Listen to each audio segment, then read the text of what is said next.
Hello everyone. Back again with film recaps. In this video, I'm going to recap one of a horror mystery films from 2001, titled The Others. Before we get to the storyline, I'd like to wish everyone a happy and great day. Without further ado, let's get straight to the storyline. The film takes place in the immediate aftermath of World War II in 1945, somewhere in an isolated manor on the Channel Islands, New Jersey. A stern, anal retentive woman named Grace awakens from a nightmare and gets ready for her day. The morning starts with her welcoming 3 people who show up at her door. But before the older woman tells her their purpose of visit, she takes them inside without any second thought. Grace treats them as her servants and orders them to introduce themselves. The elders are Mrs. Mills and Mr. Tuttle, and the young lady is called Lydia, but she is mute. As Grace recently sent out an advertisement looking for new servants, she immediately assumes that the 3 are looking for work, so she begins showing them around. During the tour, she mentions her relief because the previous servant vanished just the week before, without any notice, and didn't even collect their wages. However, as the workers enter the kitchen, she locks its door, and afterwards, she takes them to the music room, locking the door again. Here she reveals the key rules to this house. 1. No door must be open without the previous one being closed first. 2. Grace tells them to be quiet during their work because she highly prizes silence in her house due to her migraines. She also informs them that the house has no electricity, because during the war, the Germans kept cutting it off, so they learned to live without it. Grace decides to introduce her children to them, but first she tells them to close all the curtains. And this is where the 3rd rule came into play. Her children, Anne and Nicholas, are medically sensitive to sunlight. More light exposure gives their skin blisters in a matter of minutes. And so, the area must be dark whenever the children are about to enter it. Afterwards, the servants get to work right away. Mrs. Mills makes the children breakfast, during which Anne talks about how their mom has gone mad because their dad, Charles, left for the war but never came back. Grace overhears this and pulls Mrs. Mills aside to tell her to pay no mind to what her children says. To add, she also just realized that the letter she wrote to the newspaper about looking for new servants was never picked up by the mailman, so she questions how Mrs. Mills heard about the job vacancy. The new servant quickly explains that she just happened to stop by looking for work, because she used to work for the previous owners of the house. Grace then warns about her children's strange and fantastical ideas, something she doesn't believe because she prefers to stay grounded. Later that day, the mother gets her children to do a Bible study about how one should be good throughout their life, otherwise you'd go to hell in the afterlife. She then tells them to study separately so they can focus, and escorts Anne into another room. As the children study, she hangs around the living room, until she gets interrupted by the sound of a child crying. Panicked, she rushes to check on Nicholas, only to find that he's actually just chilling. As the cries persists, she assumes it's Anne, so she rushes to check on her, but she's also not crying. However, unlike Nicholas, Anne goes on and says that she heard the cries too, as earlier she met a crying boy called Victor, who just left the room. According to her, he was crying because he doesn't like the house and told them to leave the house. Anne also mentions about Victor's father and the others who have been viewing the house. Grace thinks the story is absurd, saying how a person can get in and out if the door is locked, but then gets shocked to see the door right across from her is open. Livid, she summons the servants and scolds them for this, but the servants swear they weren't even inside the house this entire time. At night, while the children sleep, Anne wakes Nicholas, and he freaks out because the curtain is open. But his sister tells him she didn't do this, Victor did. This scares Nicholas, so he curls back up in his bed, while Anne closes the curtain again. Afterwards, we can hear Anne arguing with a boy who tells them to get off his bed, scaring Nicholas. And then tells Victor to touch Nicholas' cheek so he knows that Victor is real. Hearing his scream, Grace instantly rushes to their room and finds terrified Nicholas, who blames Anne. With you. I didn't do anything. She punishes Anne by making her stand and read in the hall, while scolding her to stop scaring her brother, but Anne still insists she's not making anything up. Fed up with Anne's ghost stories, she makes her read Bible until she asks Nicholas for forgiveness. 3 days have passed, and Anne has not yet apologized, saying she cannot apologize for something she has not done. Meanwhile, Grace is downstairs trying to embroider in silence, when she hears a loud commotion upstairs. She yells for her other servant Lydia to be quiet, but as she looks out the window, she realizes that both Lydia and Mrs. Mills are actually out in the yard. Confused, She goes upstairs to investigate, while the daughter reveals that Victor and his family are inside the junk store upstairs. She cautiously goes in there, and begins hearing whispers between what sounds like several people. She's what? Scared, she unveils the furniture in hopes of finding them, but doesn't find anyone. The door suddenly swings, so she rushes out to catch up with the intruders, but doesn't see them.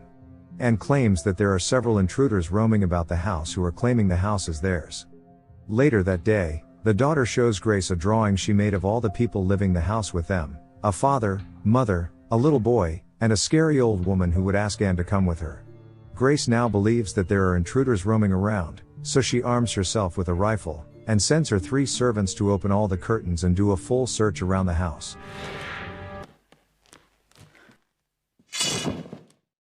After their search comes up empty-handed, Grace sits in the junk room alone, where she discovers an old family picture, along with a series of post-mortem pictures. As Mrs. Mills used to work there in the past, she decides to ask her about these, and she calmly explains that taking post-mortem pictures was a common practice back in the day. Grace, however, finds this morbid, and asks her to get rid of these pictures. That night, Grace embraces the sleeping Anne, and apologizes for being so hard on her. As it turns out, little Nicholas is still awake, and tries asking her when their daddy is coming home. This triggers Grace's grief for her husband Charles's likely demise, and she spends the rest of the night crying. But all of a sudden, she hears the sound of the piano playing downstairs. She arms herself and investigates. But the sound stops just as she enters the room. Paranoid, she locks the piano and exits.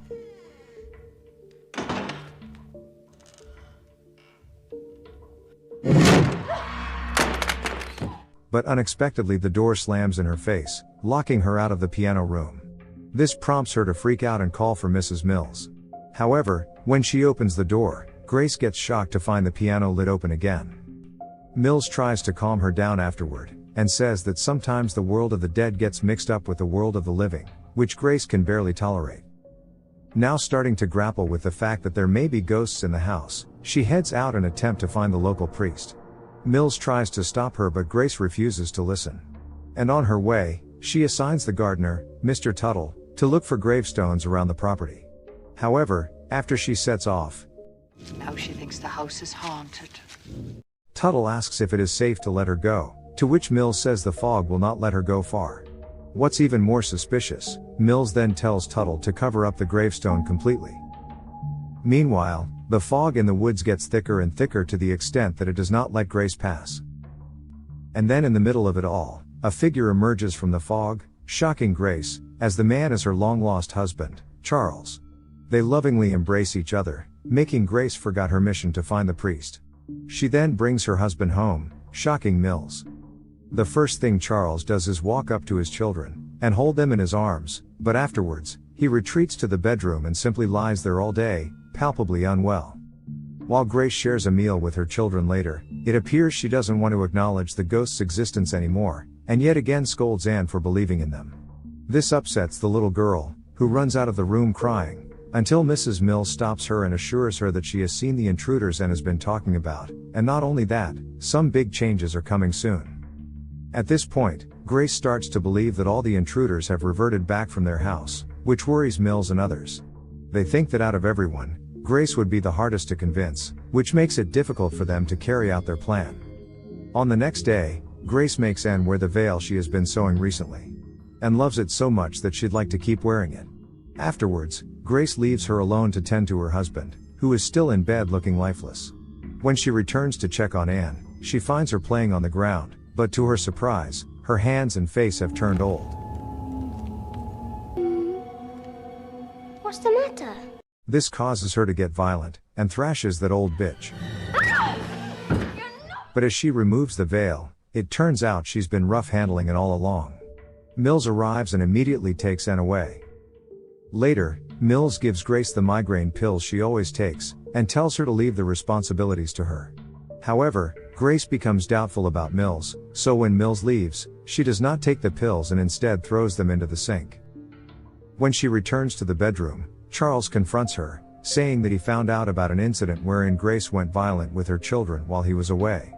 Charles expresses his disappointment in Grace, while she swears that she loves her children and would never be violent towards them. However, Charles gets up right after, and announces he's only come home to say goodbye, and must return to the front lines. This infuriates Grace, as she understandably wishes for her husband to stay with her instead. He comes up to her and kisses her to calm her down, but disappears that next morning. Grieving, Grace goes out to the front gate in hopes of catching up with him, but of course he's not there. At the same time, the children awake in the daylight, and when they realize, and screams loudly. Hearing her voice, Grace rushes to save them, and finds that all of the curtains are missing. Panicked, she shields her children with a coat, while taking them to the only dark room left in the house. She proceeds to question the servants, but they seem oddly calm about this, and suggest that perhaps the children may have grown out of their photosensitivity. Grace is now beyond livid. She decides to take a gun, right when Mills and others suddenly arrive, making Grace more frightened. She points the gun at the three servants to stop whatever plans they may have.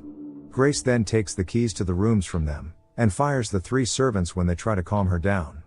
As the three walk out, Mrs. Mills tells the two that it is now time to uncover the gravestones. Meanwhile, Grace spends the day tearing the house apart looking for the curtains, but she can't seem to find them. At nighttime, Anne yet again tries telling Nicholas that their mom has gone mad and violent again like she did on that fateful day, but Nicholas still refuses to believe it. Bored, she decides to jump out of the window, saying that she wants to look for their father. Nicholas also comes with her, because he's scared of being left alone. Together, the two children tread through the dark, until they stumble upon three gravestones. At the same time, Grace is still on the search for the curtains, and finally digs through the servants' quarter. Finally, now comes the shocking truth. To Grace's horror, she finds a post-mortem picture of Mrs. Mills, Mr. Tuttle, and Lydia. At the same time, the daughter discovers that the gravestones belong to the three servants, revealing that they're ghosts all along. Just in time, the servants appear, and start walking up toward Anne and Nicholas. Scared, the siblings run for their lives, and finally meet with Grace. The mother tells them to rush inside the house, while trying to shoot them to no avail. Mills tells Grace that the three were killed by tuberculosis more than half a century ago. Hearing this, Grace retreats inside the house and locks the door, while the three come up to the house. She tells the dead people to go away, before telling the children to go upstairs and hide. Mrs. Mills tells her the new situation about the house, that they must learn to live with each other, the living and the dead people. But Grace refuses to listen and tells them if they are dead, then leave them to live in peace. To this, the servants tell her even if they leave, there are still the intruders living in the house. Tuttle informs her that the intruders also took the curtains down. Meanwhile, the children are now hiding inside the wardrobe, when all of a sudden, an old lady opens it, causing the children to scream. Mrs. Mills tells Grace that the intruders have found the children, and now she has to talk to them upstairs. Although scared, Grace heads upstairs to check on Anne and Nicholas, and it is at this point where she finds all intruders and her children. The old lady asks Anne what happened here before, but Nicholas warns Anne not to tell her. We can see that the blind old woman is somewhat writing on the paper, while two men appear to analyze their interaction, and a husband and wife watch. The old woman asks Anne again what her mother did to them, right when Anne tells her something about the pillow. Is that how she killed you? The children and Grace are shocked to hear this, while the old woman asks why they remain in this house if they're dead, which causes them to freak out and insist they're not dead. Grace loses her cool and begins creating commotion in order to convince them, at which point the perspective is flipped to reveal the table group is performing a seance, proving to us who the real ghost in the house is. The people around the table, who consist of paranormal mediums and the actual owners of the house, begin to discuss about what just happened. The wife argues that she's had enough of this haunting and they should move out of this house, and starts bringing up the history of the previous owners. Apparently, the previous owner went mad, then strangled and shot her own children in the past. The wife also says that their son Victor has been getting nightmares, and seen sightings of a little girl around the house. Hearing this gets the husband to relent, and promises they should move out first thing in the morning. Just outside the room, Grace now realizes that she has been dead this whole time. She now remembers how she killed her children before killing herself out of guilt. Grace eventually accepts that she is a ghost, and finally, Mrs. Mills walks in, welcoming and informing her that for now the intruders are leaving. But in the future others will come, and they must learn to coexist harmoniously. Now that they've all accepted they're ghosts, For the first time, the children step out under the sun, and learn that it doesn't hurt them anymore. The film ends with Grace and her children watching as the intruders pack their bags, and putting the property for sale. Okay guys. That's all the recap of The Others 2001. Thanks for watching. See you again in the next video.